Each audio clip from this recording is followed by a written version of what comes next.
Alright, I'm back with another Destiny 2 video, and we are just about a month and a week here away from the Witch Queen, and that means we're getting some pretty significant information about it every week, probably in the TWABs, and we'll see what they actually choose to reveal, but I know they have said specifically that they're leaving a lot of stuff under wraps.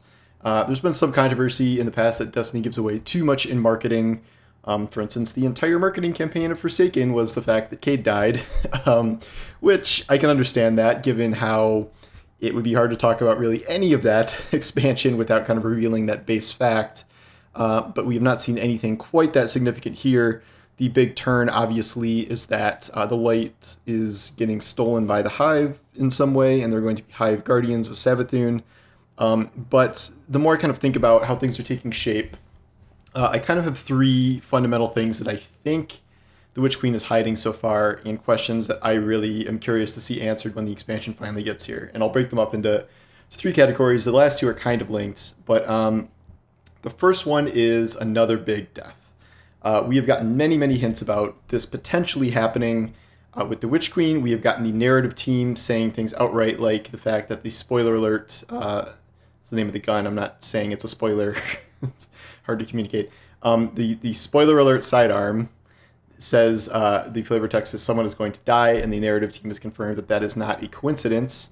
So that has kind of opened up speculation as to which character is going to die.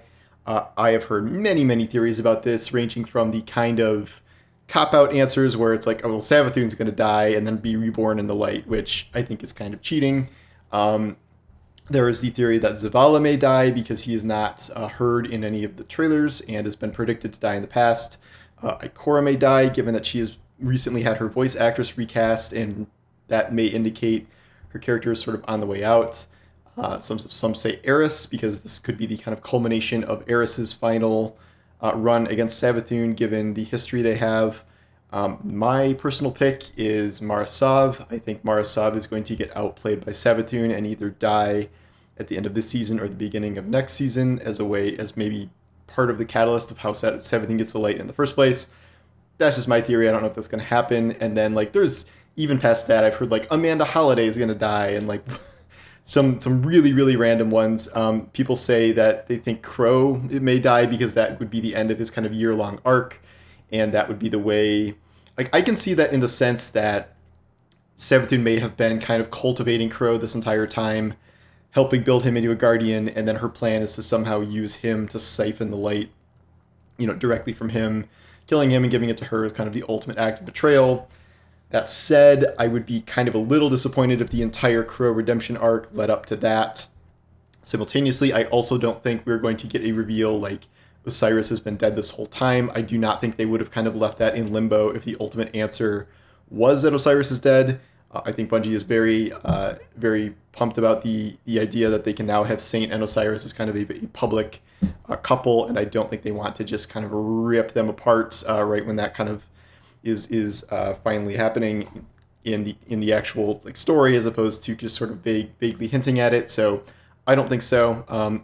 I would be a little disappointed if they just picked another Vanguard member to die. I don't know if that's the right play for me personally. There's very few characters that I would be like, yeah, that person, their death would definitely be great. Because no one's annoying me to the point where I want them dead, except maybe Marasov. But that's why I'm just kind of dismissing a lot of the potential options that people are giving. I could be wrong, but that's just kind of my takeaway in terms of what makes sense and what doesn't make sense in terms of a character dying. Or no one could die. It could be the Savathun cop-out thing where Savathun dies and comes back and there's not a truly major character death. I don't think you need to anchor, a big story turn or a big expansion on a death. I don't think that's necessary. I think it worked, once for the Cade thing. I don't know if you need to kill off a major character every time you want to have an impactful, expansion introduction. I just don't know if that's necessary. The number two question I have is, what is going to happen with our discovery of kind of Savathun's motivations? So the clearest kind of setup here that you would think in a traditional kind of storyline of this nature in a video game. Okay, Savathun tricks us. This is all part of her plan. She steals the light, retreats to her throne world. This is already happening. We know this. And then we fight her in a bunch of story missions. She creates clones of herself. We fight her lieutenant. She runs away. She goes to her pyramid fortress, and then we go through there and fight her, and she's the raid boss, and we kill her, and then we move on to the next storyline. I would almost be surprised at this point if that was actually how things played out, because that just seems so basic. I would be kind of very, very surprised if we went through all of the Savathun build-up over the entire past year, not even just the entire past year, over like most of the history of Destiny, to create this character only to have her be killed off in the story campaign or in the raid or whatever. I still fundamentally believe that while we might be fighting Savathun and her troops in the throne world and things like that, like I still think that Bungie's ultimate plan is to have Savathun be sort of like a wary ally with us.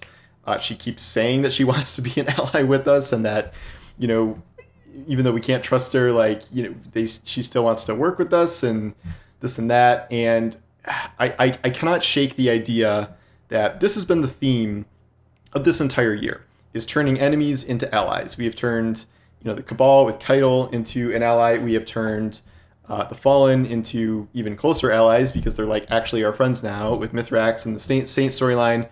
So I do think, building on that, it would be sort of odd to just dismiss this idea of like, okay, we can find common ground, we can find a common enemy, and just be like, okay, we're just going to murder Savathun, that's the end of the storyline.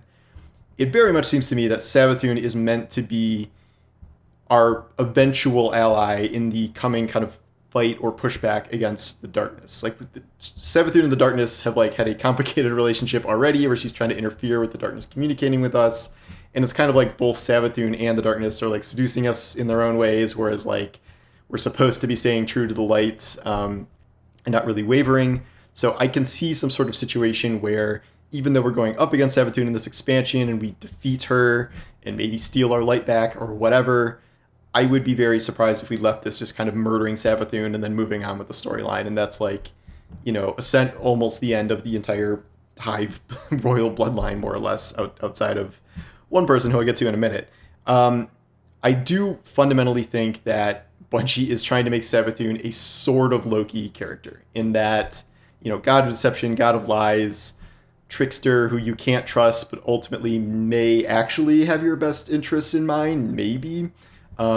Obviously, she's hard to trust given current events, and given the plan she's tried to wreck the tower, the Vex invasion, and like stuff like that. But fundamentally, I do think we are building toward a place in year 4 where Savathun ends up as an ally against the darkness in some capacity for Lightfall. And I do not think we're just going to kill her, and that is the end of Savathun's storyline that's been built up for years and years and years. Could be wrong, but that leads me to my third point here, the, quote, true enemy. So, again, I would be surprised if Savathun was the raid boss. Like, killing Savathun or not, or imprisoning her, or whatever happens in the raid, I still don't think Savathun's the raid boss inside the pyramid. Going inside a ruined pyramid, I think one of two things will happen there.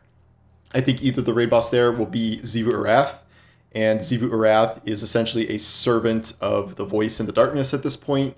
The Voice in the Darkness is kind of the ultimate manifestation of the concept of darkness and like the paracausal pyramids. Like, it's like kind of a singular entity that is behind all of this stuff. It is telling Xivu Arath what to do, and by proxy getting control of some of those Hive. It is telling the Scorn what to do, because the Scorn no longer have a leader. And we have seen that there are Scorn in Savathun's throne world, which I'm guessing she doesn't like that. Like, I don't imagine Savathun would just have Scorn in her throne world. That seems like something that's kind of an invading force, like we are there.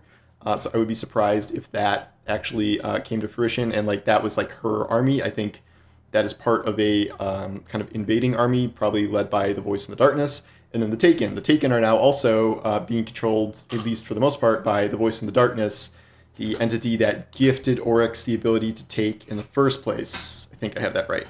So my guess is either the raid boss is Xivu Arath, or the raid introduces us for the first time to some sort of actual manifestation of darkness, either like an acolyte of the Voice in the Darkness, or literally the Voice in the Darkness to like put a name and a face to this entity as kind of the ultimate big bad of Destiny as a whole, essentially, because we don't have something like that. We have the Paracausal Traveler and the Paracausal Pyramids, and those are just, and the darkness speaks to us through our ghosts or through mirror images of ourselves. They are not like their own entity that we've seen, and there does not appear to be this, the idea that the veil is going to be revealed as this sixth darkness race or something. That does not appear to be happening, and yet I still think we fundamentally kind of need an actual like figure, maybe not a person, but like a being, something that is going to kind of represent this force. It might be too early for that. That might be something that is revealed in Lightfall, whereas like Sivu Arath,